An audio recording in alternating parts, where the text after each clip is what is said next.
Good morning, guys. We are at what church are we? Church. We are at church, so that's what's going on, you guys. Another church for mommy and daddy and me.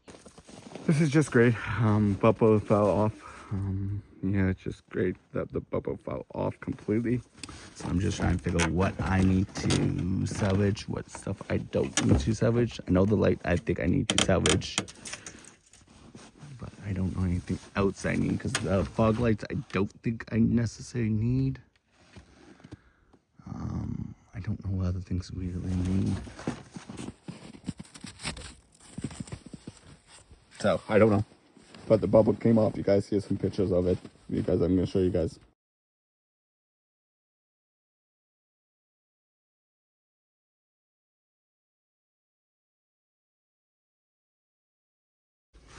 Hey guys, we are making some mac and cheese! Yeah, we're making some mac and cheese!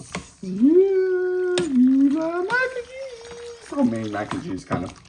It's sort of kind of homemade, but we're using the sauce up that we had leftovers, so why not use leftovers when you can? Oh, I'm gonna cheese right now. Hope you guys show this up, so you guys do give it big thumbs up. Good night.